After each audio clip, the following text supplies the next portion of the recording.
Hai teman-teman, jumpa lagi bersama saya Ruby Herman di program Rahasia Investasi Sukses.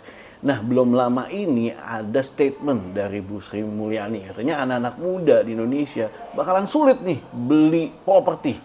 Nah, kali ini kita bakal kupas tuntas. Hari ini saya senang sekali bisa ngobrol bersama Bro Irman Faiz. Ya, betul ya? Faiz aja Ruby. Faiz aja ya. Ya, halo teman-teman Bro Irman semuanya. Faiz, beliau adalah ekonom Bang Danamon. Ya. Wah, kita bakal With my promise, I will rise and shine. Hai teman-teman, selamat datang di YouTube channel Ruby Herman. Sebelum kita nonton, jangan lupa untuk subscribe ya, karena subscribe itu gratis. Yuk kita nonton sama-sama. Wah, kita bakal ngobrol tentang bagaimana nih. Ini kan berhubungan sama ekonomi, apalagi Betul. kalau kebutuhan ekonomi kan sandang, pangan, papan. Betul. Kebutuhan primernya ya. Betul. Nah. Primer, sekunder, tersier ya. Nah, primer, sekunder, tersier. Nah, sebelumnya boleh perkenalan dulu nih, Iya. Bro. Oke, Bro Ruby, thank you Iya. pertama-tama udah diundang ke podcastnya Rahasia Investasi Sukses dari Sama-sama. Permata Hijau Suites. Iya. Gue Irman Faiz, jadi salam kenal buat teman-teman semua. Sekarang gue bekerja sebagai ekonom di Bank Danamon, kurang lebih udah 2 tahun. Sebelumnya gue kerja di Bank Indonesia sebagai ekonom juga, dan sebelumnya di Citibank NA jadi Management Associate. Jadi memang secara background gitu ya, baik pendidikan maupun pekerjaan memang related ke economics nih. Jadi dulu di S1-nya gue ambil ekonomi, ilmu ekonomi di Universitas Indonesia. Iya. Dan sekarang juga berkecimpung pekerjaannya menganalisa kegiatan ekonomi, memberikan advice kepada bank untuk keputusan kredit sektoralnya kemana, kemudian juga nilai tukarnya akan kemana, pertumbuhan ekonomi ke depan akan seperti apa. Mungkin kurang lebih itu sih profilnya. Ya. Nah, tadi berhubungan sama statement itu tadi ya, dari Sri Mulyani. Ini kan jadi menakutkan gitu atau Betul, nah, betul, gimana betul. menurut pandangan lu sendiri nih? Ya, sebenarnya sih memang disparitas antara generasi itu agak divergent ya. Jadi kalau kita lihat sekarang millennials itu memang menjadi salah satu isu di G20 juga adalah future of work dari millennials. Jadi semakin ke depan akan semakin sulit untuk mendapatkan pekerjaan, skill mismatch. Jadi itu yang mungkin menjadi salah satu ibaratnya trigger juga gitu ya. Kalau misalnya income sulit didapatkan ya akan sulit untuk punya rumah gitu kan. Dan rumah itu kan properti ya, itu kan supply-nya tetap sebenarnya karena tanah segitu-segitu aja. Bener kan? Dan yang beli itu sebenarnya ya kalau dari dulu generasi-generasi yang lebih tua tuh udah punya banyak aset, nggak cuma satu, tapi 2, 3 gitu ya. Terutama pada saat periode commodity boom 2000 sampai 2012. Kita lihat itu properti sektor kinerjanya luar biasa gitu kan. Setelah commodity boom itu selesai, ya kita lihat properti sektor sebenarnya growth-nya tidak terlalu sebagus waktu dulu di commodity boom gitu kan. Nah, tapi this is the right timing juga nih Bro Rudy. Yang pengen gue sampaikan ke teman-teman. Kenapa? Karena kemarin kita baru pandemi nih. Iya. Ya kan, pandemi ya kita lihat harga-harga properti juga mulai turun, banyak yang waktu itu beberapa yang punya income lebih gitu ya, itu udah mulai ngambil karena harganya murah gitu kan. Sekarang udah mulai picking up lagi. Jadi sektor properti itu kinerjanya inline dengan pertumbuhan ekonomi. Inline. Inline. Jadi kalau kita bikin grafik bandingkan grafik harga properti dengan pertumbuhan ekonomi, itu tuh dia geraknya bersamaan. Nah, makanya kalau misalnya pertumbuhan ekonomi ke depan kita perkirakan akan semakin baik dengan COVID yang semakin manageable, this is the right timing sih buat teman-teman, terutama millennials yang memang mungkin daya belinya terbatas untuk membeli properti ya, kalau saya bisa bilang. Apa tanda-tandanya sih? Tanda-tanda perbaikan ekonominya ya. Kalau kita lihat di kuartal 1, pertumbuhan ekonomi Indonesia itu tumbuhnya 5,07. Kalau kita bandingkan sama kuartal 1 2021, itu tadi kuartal 1 tahun ini ya. Kita masih minus pertumbuhan ekonominya. Nah, Justru tahun lalu malah bagus gitu ya? Tahun lalu minus. Oh, tahun lalu minus. Tahun ini lebih baik gitu. Okay. Nah, di kuartal 2 kita lihat kemarin Lebaran, puasa itu tuh luar biasa, mudik udah normal. Ya. Bener. Memang datanya belum keluar sih untuk pertumbuhan ekonomi di kuartal 2 2022. Tapi kalau kita bandingkan sama kuartal 2 tahun lalu, kita tuh tumbuhnya 7,1% tahun lalu. Tapi itu dengan aktivitas yang terbatas. Bayangkan sekarang dengan aktivitas yang lebih tinggi lagi gitu kan. Itu salah satu tanda-tanda perbaikan ekonomi yang udah berjalan. Terus juga di kuartal 3 ini ada Omikron yang naik, tapi kita tetap bisa beraktivitas kan. Artinya aktivitas ekonomi tidak akan seburuk pada saat kuartal 3 tahun 2021. Kita ingat ada Delta di Juli dan Agustus. Dan pertumbuhan kita langsung melambat ke 3, sekian persen lah, dari 7% di kuartal 2. Nah itu yang mungkin menjadi tanda-tanda. Dan survei dari Bank Indonesia juga di kuartal 1 2022 ini, itu harga properti itu naik 1,5% year on year. Year on year naik ya? Naik 1,5%. Di kuartal 4 itu naiknya cuma 1%. Jadi sebenarnya ekonomi kita kan udah mulai membaik dari second half tahun lalu ya.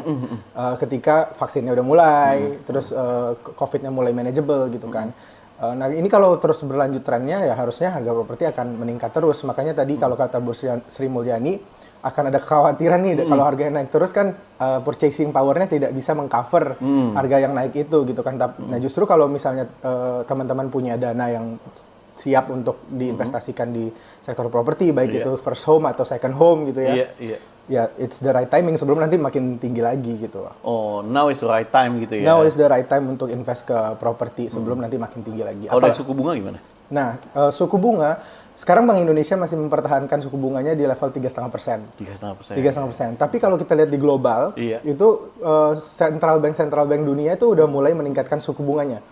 Alasannya cuma satu, karena inflasi yang makin tinggi. Kalau kita lihat di US, inflasinya itu 40 years high. Ke 9%, sekitar 8-9%. Nah, suku bunga Bank Sentral Amerika udah dinaikin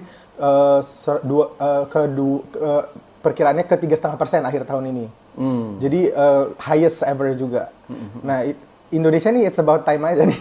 Karena kita lihat inflasi kita udah naik juga. Di Juni inflasi kita udah di atas batas atas target Bank Indonesia. Jadi target tahun ini tuh 2-4%. Jadi kalau di bawah 2% itu inflasinya kerendahan, artinya ekonominya tidak jalan gitu ya. Di atas 4 kepanasan. Jadi perlu direm gitu kan. Nah, makanya kemarin inflasi kita di Juni itu 4,35% atau 4,4% ya. Itu udah mulai mengindikasikan bahwa ini tuh ekonominya udah mulai membaik, mulai panas nih. Jadi mulai pelan-pelan harus direm. Apa nih yang bakal direm nih? Nah, cara ngeremnya gimana? Naikin suku bunga. Oh, cara ngeremnya naikin suku bunga. Cara ngeremnya naikin suku bunga. Naikin suku bunga berarti suku bunga kredit juga naik. Akan naik, KPR akan naik. So it's the right time. Makanya kan sebelum naik nih makanya ya. Betul. Dan bank kan menawarkan banyak fasilitas kredit ya untuk properti ini ya. Ada yang fix berapa tahun. Ya berarti kalau misalnya suku bunganya naik, kita bayarnya fix gitu kan. Nah itu kan juga cukup baik untuk sekarang. Nanti kalau misalnya Bank Indonesia udah naikin suku bunga, berarti fix rate-nya akan naik juga. Gitu. Jadi emang akan kedepannya sih akan ini ya lebih mahal lah untuk meminjam uang atau menggunakan dana dari perbankan karena inflasi tadi meningkat gitu. Nah kalau menurut Bro Faiz sendiri, selain tadi untuk menaikkan suku bunga ya, apalagi sih yang buat ngerem inflasi ini? Buat ngerem inflasi ini, jadi kalau suku bunga itu kan pendekatannya dari sisi demand-nya. Iya, dari sisi demand. Dari sisi demand. Jadi kalau suku bunganya naik, demand-nya ditahan gitu kan. Karena orang nggak akan, biar orang suka nabung gitu ya? daripada minjem duit, gue mendingan nabung. Karena return-nya kan lebih bagus gitu ya. Nah, satu caranya lagi adalah dari sisi supply gitu ya. Nah, sisi supply itu kalau sekarang kita lihat memang harga komoditas dunia kan lagi naik karena perang Rusia dan Ukraina. Dan kita pun mengimpor komoditas itu untuk diproduksi di dalam negeri menjadi barang jadi. Nah, jadi mau nggak mau input cost naik, ya harga barang naik gitu kan. Nah, kalau dari sisi supply ini yang harus pemerintah lakukan, mungkin yang bisa dilakukan adalah memastikan penyediaan untuk bahan baku. Jadi misalnya ada bahan baku domestik yang bisa disuplai dari domestik, ya pakai aja domestik gitu. Dan itu yang dilakukan pemerintah. Dan salah satu mungkin yang paling besar dampaknya kan oil ya. Nah, kalau kita lihat oil tuh dari $60-an per barrel, sekarang udah $120 per barrel. Dua kali lipat ya. 2 kali lipat, terus sempat koreksi sedikit, cuma karena kemarin ada larangan impor Rusia punya oil ke Eropa, jadi kan naik lagi harganya. Naik lagi ya. Betul, dan itu kan juga jadi tekanan biaya juga buat kita. Tapi pemerintah udah mencoba mengadres isu ini dari sisi supply-nya dengan menambahkan subsidi dan kompensasi. Makanya kalau kita lihat Pertalite, harganya masih dijaga. Betul. Walaupun Pertamax dan Pertamax Turbo dan yang higher octanes itu udah naik.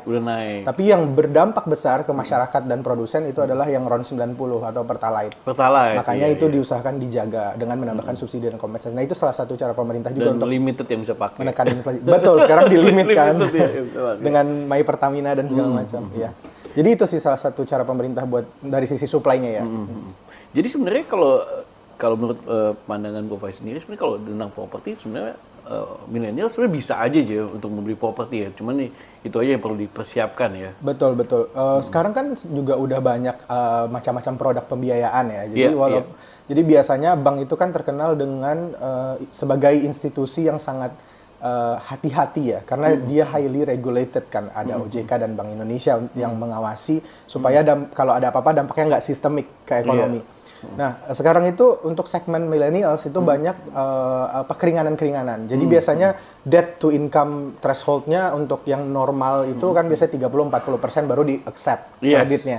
Kalau untuk millennials itu beberapa program udah 70-80%. Betul sekali, ini rasionya itu. Rasionya. Jadi kemungkinan untuk mendapatkan pembiayaan itu akan semakin mudah gitu. Dan kedepannya juga kemarin Bu Sri Mulyani bersama dengan yang Mas Ruby tadi bawa topiknya, beliau juga menginisiasi bagaimana kalau kita masuk ke market yang subprime. Jadi tadi bank tuh pasti maunya yang prime market. Jadi yang historic kreditnya bagus, yang income-nya oke gitu kan. Nah, gimana dong yang subnya dari prime ini gitu kan. Nah, itu yang ingin di-touch.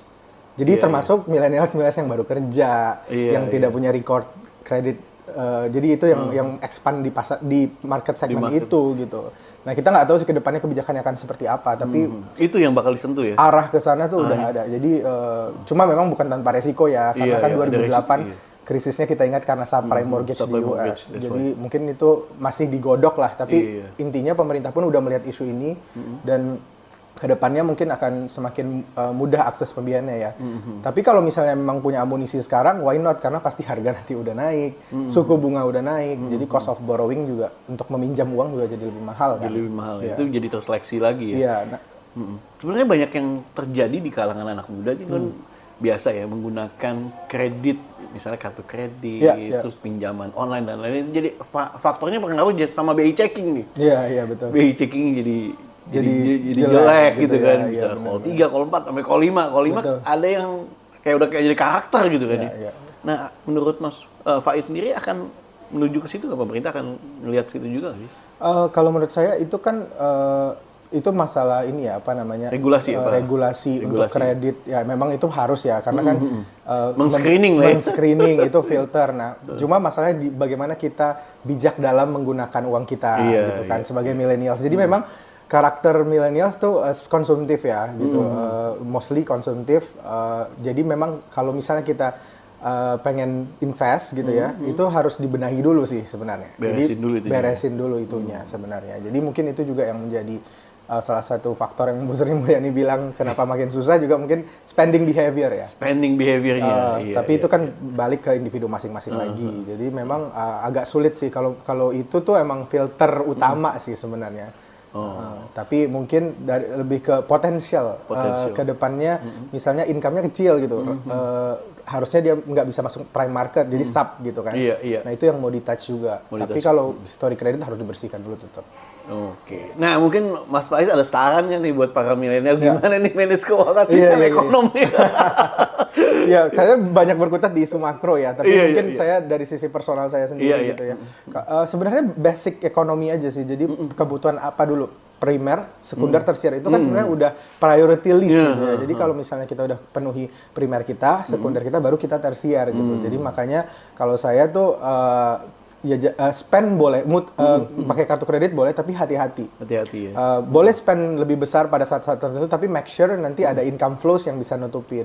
Kalau nggak kebayar, kalau nggak bahaya kan, dan itu bunganya juga kan bisa compounded. Jadi akan menjadi biaya. Jadi malah kita menarik potensial konsumsi kita di masa depan untuk konsumsi sekarang, jadi nanti yang masa depan yang terkorbankan kan. Jadi harus hati-hati. Kalau di ekonomi tuh ada istilah konsumsi antar waktu gitu. Nah, bahasa Indonesianya konsumsi antar waktu. Jadi itu yang harus kita manage dengan baik gitu. Itu yang utama. Jadi dan sebelum kita melakukan investasi di sektor manapun ya, menurut saya kita harus punya dana cadangan juga untuk hati-hati. Sifatnya lebih ke emergency fund ya. Dana cadangan ini kurang lebih kalau buat single berapa bulan? Ya, sebenarnya gini, dana cadangan itu formulanya menurut saya 5-6 kali penghasilan bulanan. Gitu. Buat single apa yang double? Buat single. Kalau double saya belum relate ya.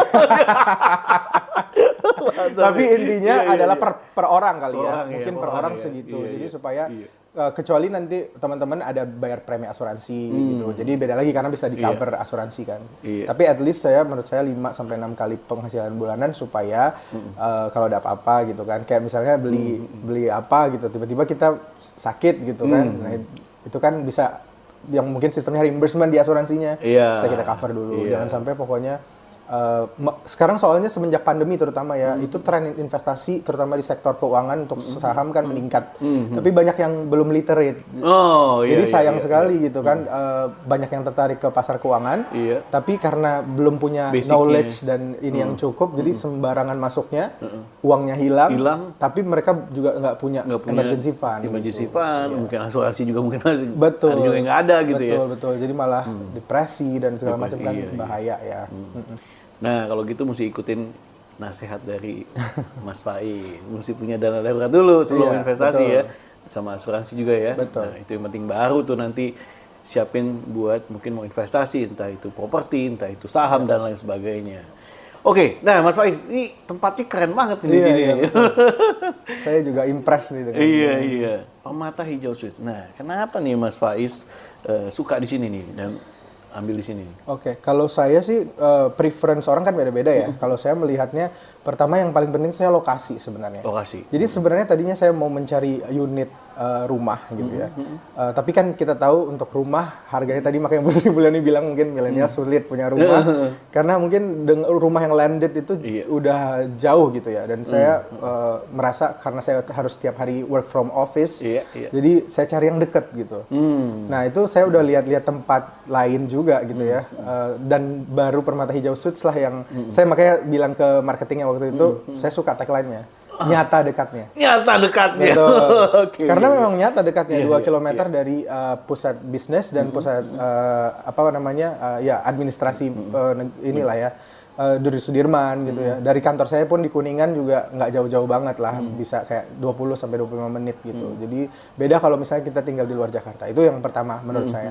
Kedua, saya melihat potensi dari harganya ke depannya seperti apa. Baik harga jual ataupun harga sewa gitu. Karena kita kan nggak pernah tahu apakah kita nanti akan dapat opportunity misalnya bekerja di luar kah atau mau mengambil pendidikan di luar gitu. Jadi kita harus leave unitnya. Nah itu kan nggak boleh jadi cost buat kita. Berarti kan ini harus generate revenue juga. Yes. Nah either kita jual atau kita sewakan. Dan Permata Hijau Suites harga sewanya sudah sekarang pun saya udah cek jauh lebih tinggi dibandingkan dengan kalau kita cicil KPA-nya gitu per bulannya ya. Iya. Kedua, harga jualnya juga saya yakin akan meningkat ke depannya karena tadi prime location. Iya. Kedua, facilities-nya oke banget juga. Jadi saya juga ngelihat ini kan gedungnya juga baru. Kemudian juga saya kemarin juga sempat bawa interior designer dan tim konstruksi untuk unit saya. Mereka bilang, oh ini konstruksi bangunannya bagus, memang nggak main-main lah, marmernya segala macam. Jadi kayak oke, waktu itu saya senang dengan unitnya. Itu adalah salah satu alasannya. Dan yang ini lagi, menurut saya juga yang menjadi penting adalah ini ya,